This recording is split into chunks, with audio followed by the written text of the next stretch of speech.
whether Democratic presidential candidate Bernie Sanders told rival Elizabeth Warren that a woman couldn't beat Trump is irrelevant. What is relevant is the bigger question: can a woman? Even the faintest private utterance that can't happen brings the wrath of the heavens down on the head of anyone who dares make that utterance. But the brutal political reality, at least at this juncture of the presidential political game, is that whether the Democratic presidential nominee is Warren or Klobuchar, Trump would win.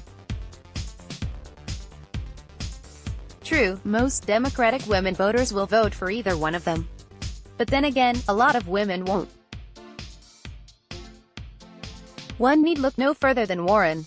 Sanders has been royally raked over the coals for alleged sexist words, actions and deeds, and even lawsuits by and against his prior campaign workers.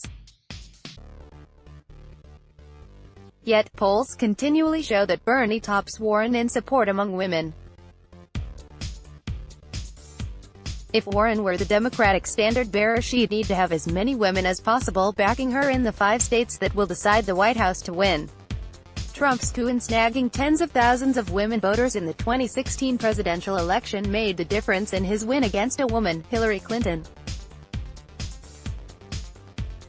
While Democratic women voted loyally for Clinton, they voted for her because she was a Democrat. It was a case of party loyalty first. They would have voted for whomever the Democratic candidate had been.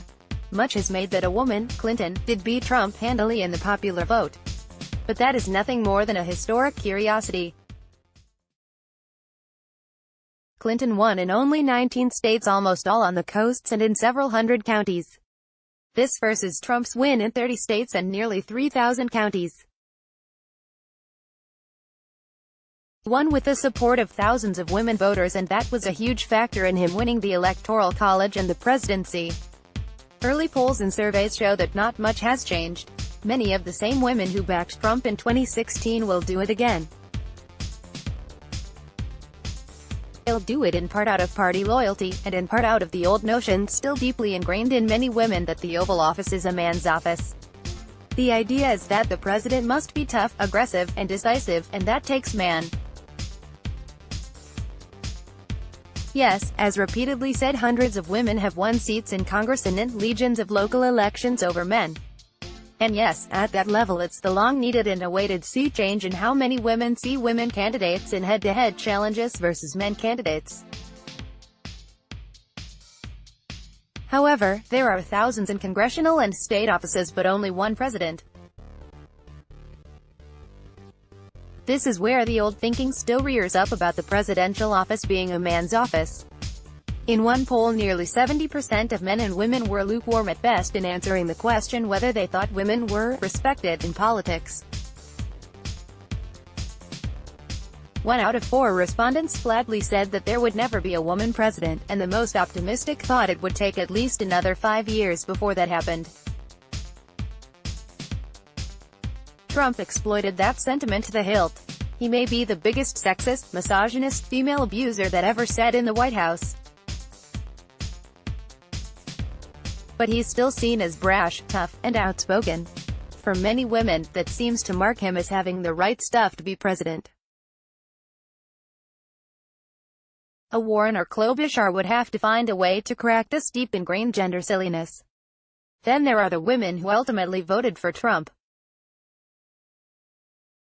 Nearly half of the women who backed him didn't fit the small-town, small-mind branding.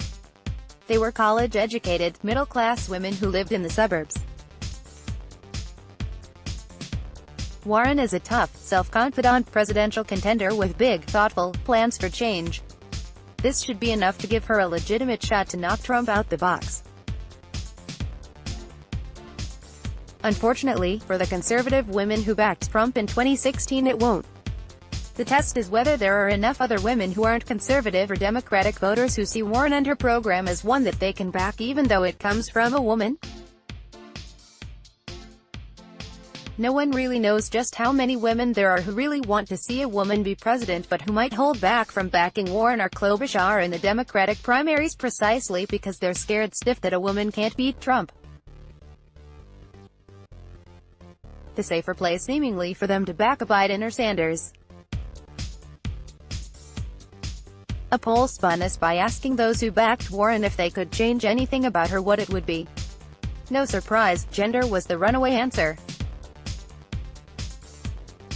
Put simply, they'd be much more comfortable with her in a matchup against Trump if she were a he. Warren is not running as a woman presidential candidate. She's running as a Democratic presidential candidate. In a perfect world, that's all she should have to run as. The result of 2016 sadly proved otherwise. Bernie, whether he said it or not, a woman can't beat Trump in 2020 either. Earl O'Ferry Hutchinson is an author and political analyst.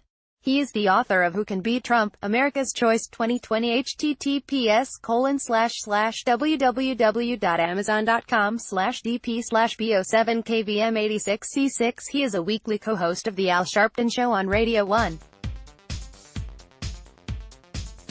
Let's block ads. Why?